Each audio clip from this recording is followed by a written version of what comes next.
Hello, everyone. Let's talk about Christopher Nolan's brand new film, Oppenheimer. There's been a huge build up to this movie. It's been built, for months. It was like, this is going to be, the movie of the year. Okay, the prestige movie. See what I did there? Prestige. Never mind. It's going to be, the Oscar movie of the year kind of thing. And you know what? Why not? I am excited about anything that Christopher Nolan releases. I always tell people to go see his movies. At worst, it's going to be interesting.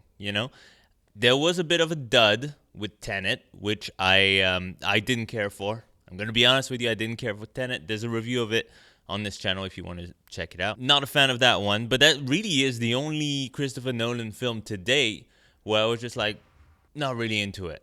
I will rewatch it at some point. I just need to brace myself for it, because sometimes Christopher Nolan movies, they require a couple of viewings to really get it. So I was excited for Oppenheimer. Not as excited as some people. Like, I'm not a big fan of biopics. The whole genre in general, I don't like it.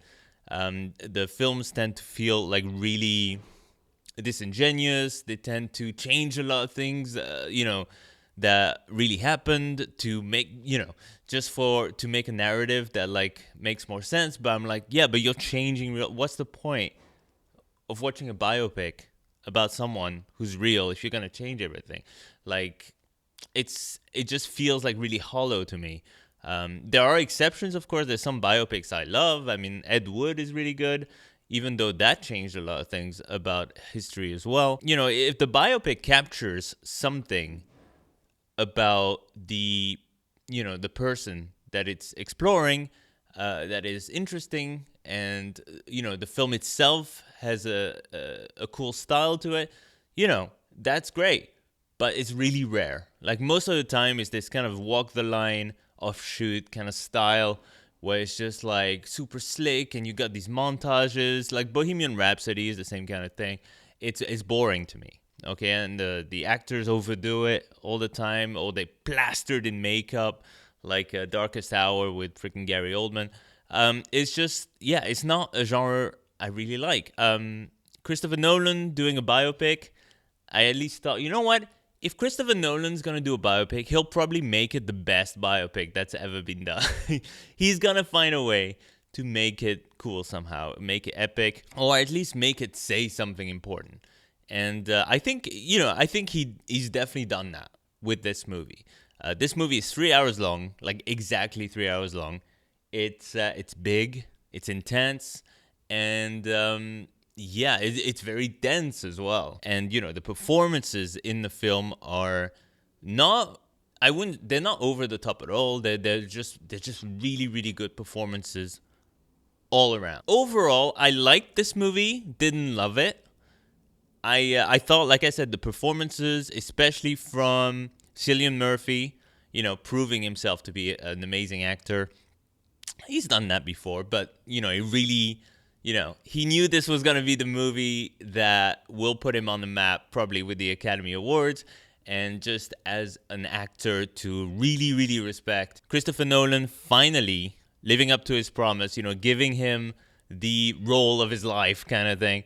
And he did not waste it. He did an amazing job in this movie. Robert Downey Jr. finally getting a role that involves, him really putting a lot of work into a performance and not just being RDJ, our boy RDJ.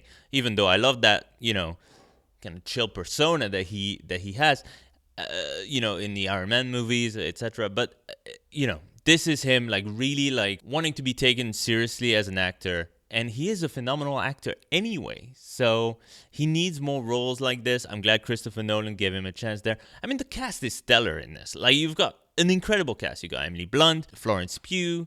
You've got Gary Oldman as Harry Truman. You've got, oh my God, there's like such a big cast. Rami Malek, who's in the film for 2 minutes, but it's like such an important character, it turns out. There's a huge cast in this, okay? I can't think of all of them. There's freaking Casey Affleck shows up. Haven't seen him in a while, but it's good to see him again. You've got Matt Damon's in there, and great cast, amazing performances.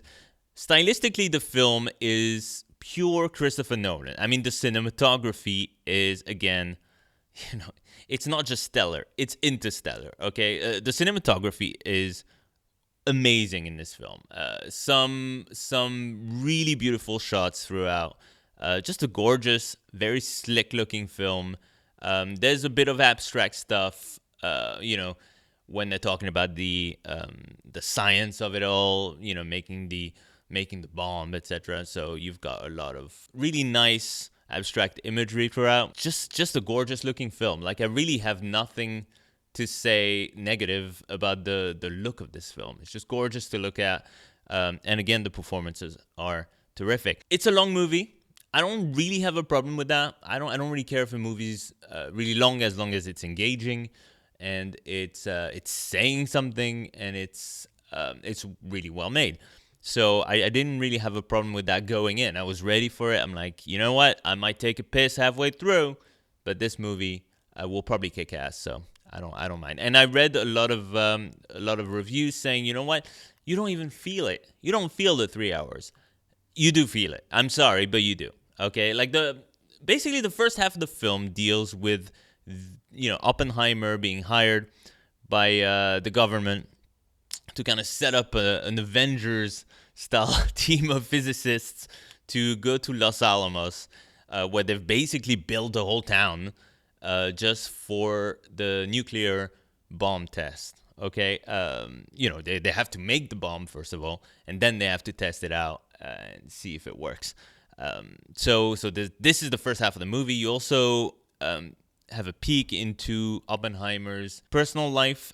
He's got kind of a girlfriend played by Florence Pugh, but eventually, like, they've got kind of an on and off relationship. Eventually, he gets married to Emily Blunt, has a child, but he still kind of sees Florence Pugh on the side and others. He's portrayed as a womanizer, right? But he's also like really on point with the science stuff because he's freaking Oppenheimer. You get to meet very briefly Albert Einstein, who is literally just kind of in the park the whole movie. It seems he just goes to this park every day. Anyway, it's a long story. You're introduced to Robert Downey Jr.'s character Strauss, who kind of invites Oppenheimer to, presents him with an office and somewhere to work in America. And Oppenheimer is a very complex character, and you really go into different facets of his life and his personality. You never really go so deep that it's a Christopher Nolan movie, so it's a little bit cold.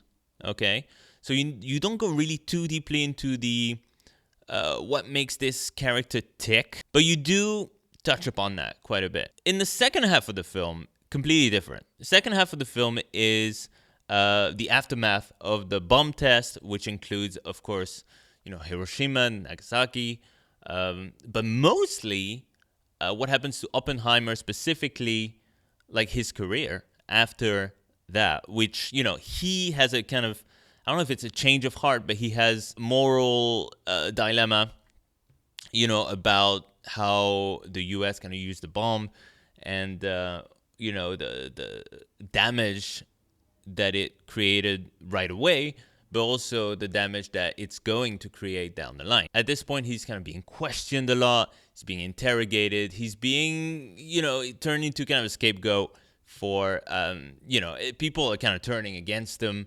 And he is being dragged through the mud, and his reputation is being soiled, and you don't really know, who's kind of orchestrating all this, if someone is. But he's having a horrible time. But most of the second half of the film is just him sitting around this one room as freaking John Connor from Terminator Genesis or whatever kind of just annihilates him with questions, like really bad faith questions and arguments.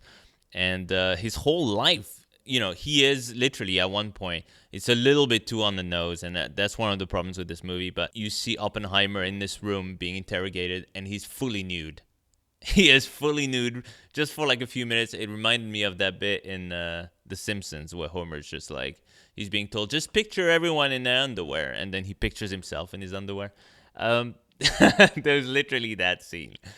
And yeah, Oppenheimer, like I said, is a complex character, and he is, he handles certain things really well in terms of answering these tough questions, but other stuff struggles a little bit, doesn't quite know how to deal with well, at least we think so at first. It seems very confident in the first half of the film.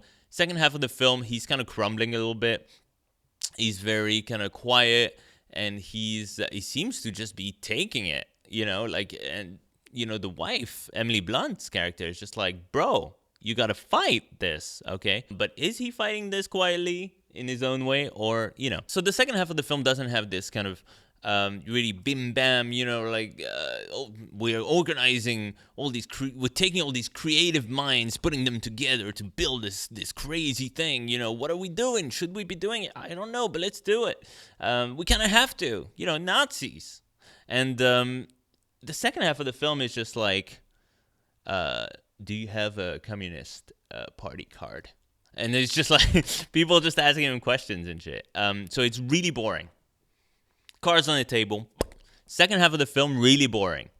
Okay, first half of the film, really engaging, really intense, really good. And when I left this movie after 3 hours, I was bored in the second half. So I kind of left with a negative, kind of a mixed reaction where I'm like, this movie is really well made. It's really well done. Like, there's really nothing wrong with it, like visually or even that much in terms of the writing of it. It's good. It's a good film.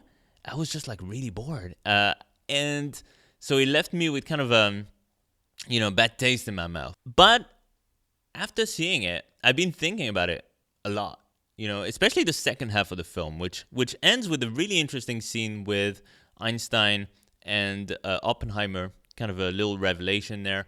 There's also a big twist kind of towards the end of the film, which I felt fell flat for me.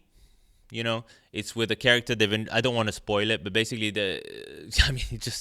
if you know about the history of it all, it's not going to be a spoil. But yeah, there's a character that's introduced in the first half of the film who turns out to be the bad guy, kind of, in the second half of the film. All these characters are kind of morally ambiguous anyway, but yeah, I'm glad actually that they are. Anyway, so that character is revealed to be like the big bad. It was behind everything the whole time. I thought that twist was just kind of like, it kind of fell flat for me, even though like the freaking music was like bam bam bam, and that's really my main problem with this movie is some of it is just too obvious. Some of it is too on the nose. Some of it is too loud and kind of in your face when it should be a little bit more subtle, especially in the second half of the film where the whole thing was being quite subtle.